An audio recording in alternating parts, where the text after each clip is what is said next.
Hello everyone, this is Steve and I'm joined today by Bob and Josh to open up Hecatomb?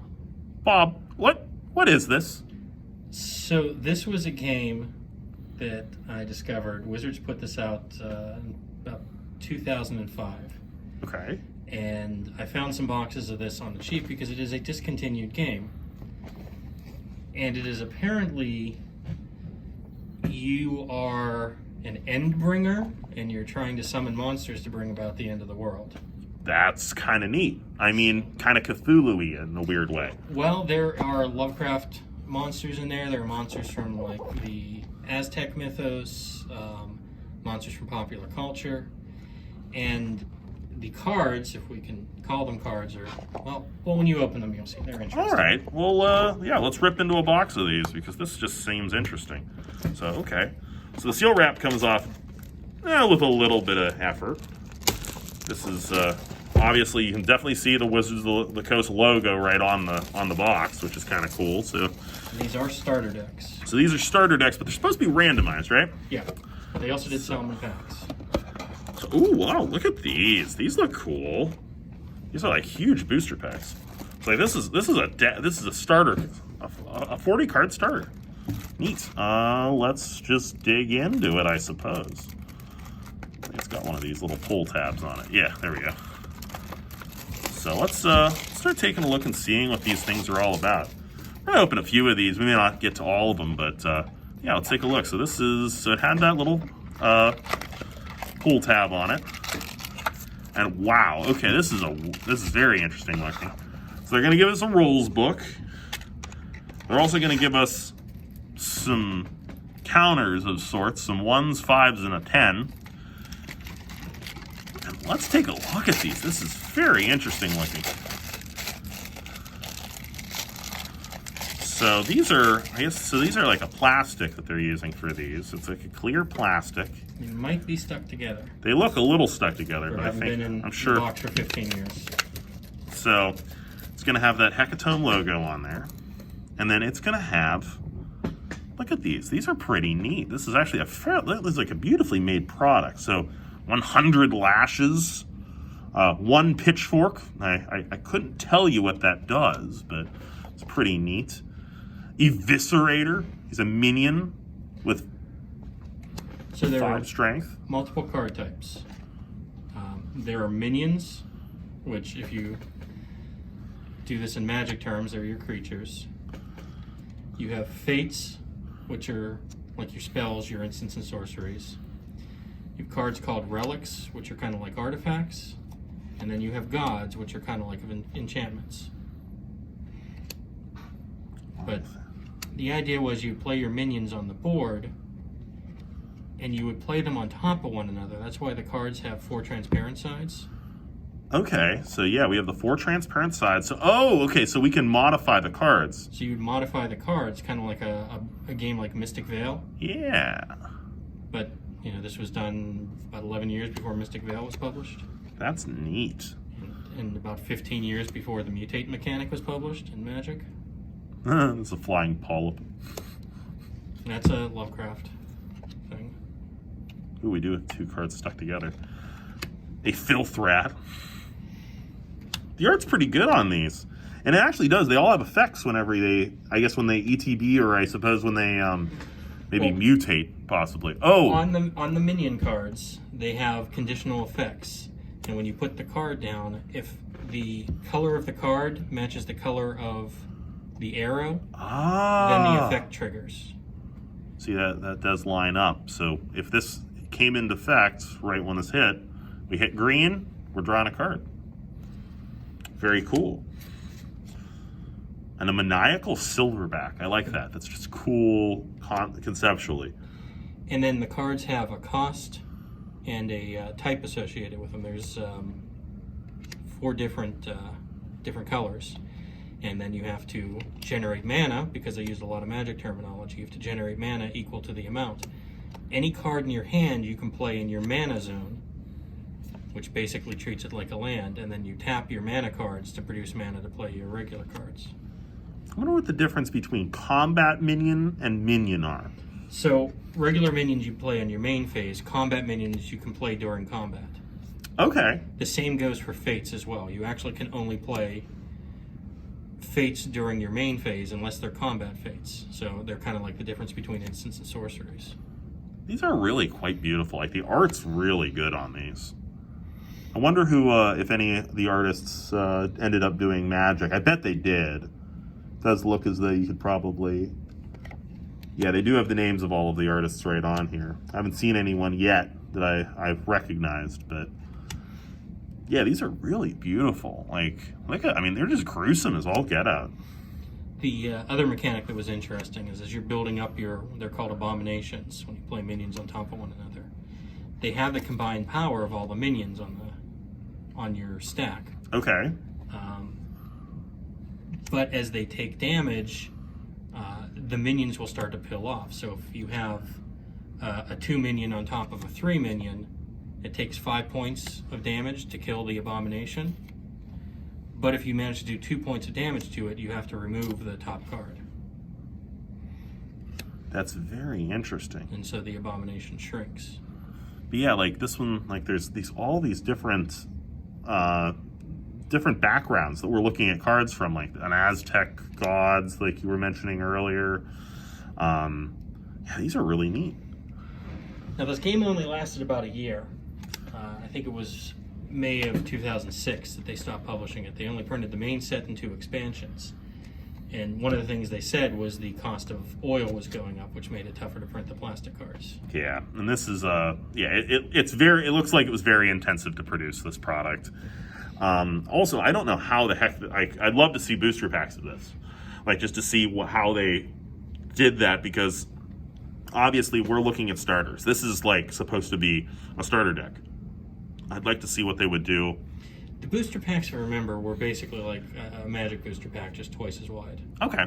Basically take the pentagon shape there and square it off. Okay. Yeah, this is quite a like a very unique game. I'll say that. Looks really cool. Maybe something to try doing a how to play this type of game, because this looks like it would be a lot of fun. Do you want to open another one? Go for it. Sure. So this is going to be pack number 2 of Hecatomb.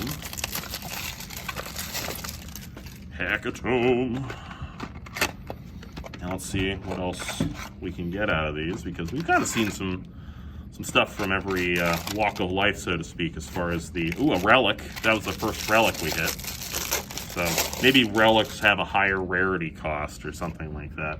They should have a rarity symbol on there. They used the same thing that Wizards did for a lot of their non-Magic games, like a circle was common, square was uncommon, star was rare. This is in fact a rare. Yeah. I think it's the same system Pokemon still uses today. Yes, it is. Yeah, in fact, that is 100% true. So there is a relic there. Actually, we hit 2 relics in this, so obviously I think we hit a better pack here. Altar of Atrocities. So this is an uncommon. Yeah, okay, yeah, they're definitely using the same system. These are, again, fairly stuck together from 2005, you said this game came out? Yeah, these are 15 years old. It's pretty wild. But yeah, you can definitely see that they had some ideas that they were getting to with this. Like, here's a hungry Chupacabra. Yep.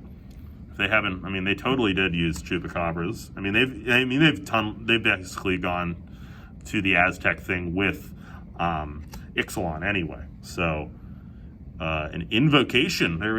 We're definitely getting a lot of terms from this game, which is kind of neat, that you would definitely recognize if you're a Magic player.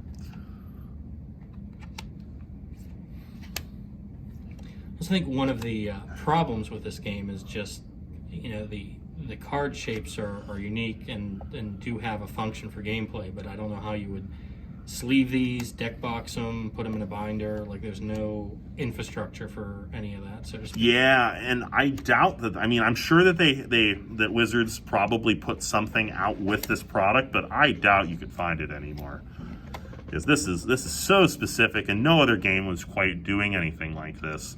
Hence, I think not really being able to support it, other than even just the Nephilim. than being able to just support the fact that this is a little bit more of a costly process to produce this. But like I said, just a really interesting looking cards here.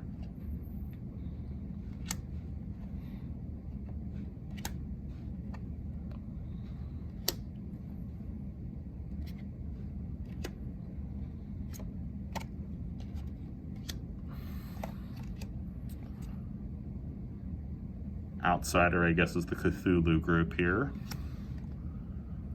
Yeah, they did magic things like they had subtypes, so the minions had different subtypes, or the spells had different subtypes. Yeah. Do we want to do any more? All right, one more, and then that'll be our jump into Hecatomb.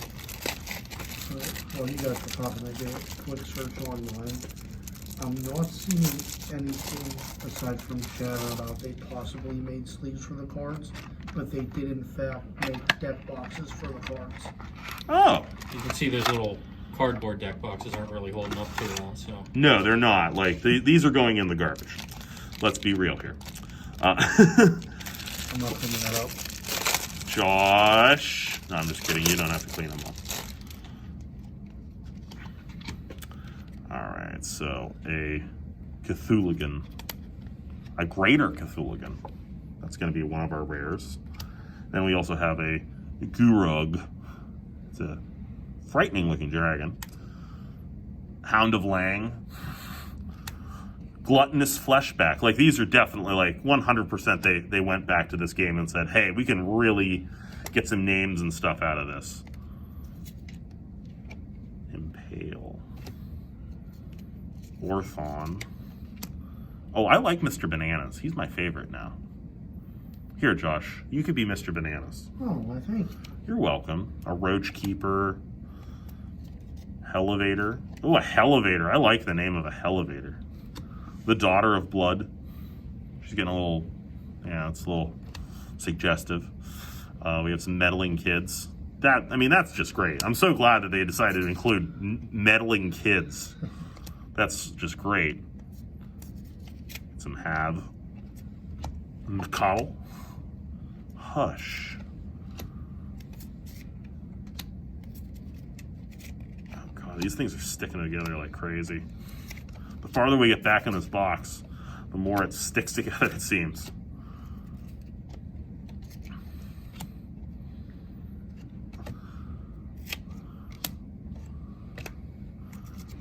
So, Midnight Snack. very interesting idea, but It just definitely understand why it did not last that long. Yeah.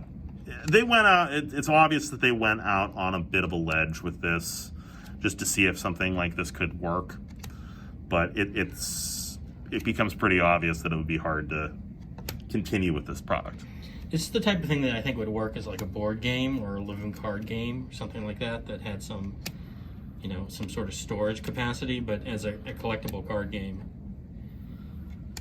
Just don't know what you do with this. Yeah, I think they were asking too much of their players for this. All right. Well, the mindless servant suggests that we're probably going to end this video. Thank you guys so much for taking an adventure into looking at Hecatomb, the 2005 product of Wizards of the Coast. Here's to actually hoping that they're going to continue trying to push boundaries in the future as a company, rather than sticking to the things that seem to just be appealing to their stockholders. I'm not holding my breath, but this is kind of fun. This is an interesting little departure from what we would expect out of Wizards. And this was 2005, and I do believe they were still self-owned at the time, correct? I believe so, yes. Yeah, this was before the Hasbro acquisition, so who knows? Maybe we do see some fun stuff come out of Wizards that has this type of feel to it, because this has a really awkwardly horror-y feel to it, but it does not feel like Innistrad to me. Like, this does not tell me just Innistrad. This is horror to a lot of different levels. This is also probably not marketable to kids, so No! I don't know. I don't know if they have an 18+ warning on here or something, but does not seem like it would be a game that you would want to give to young children. Yeah, this was in fact a 15+ game. Okay. 15+, which I think Magic is considered a 13+ game. Yes. So this is definitely a little bit more mature. So, all right, guys, thank you so much for watching. If you enjoyed watching this video, make sure to like, share, and subscribe. And hopefully you open up something legendary, because I certainly could not open up anything legendary in these.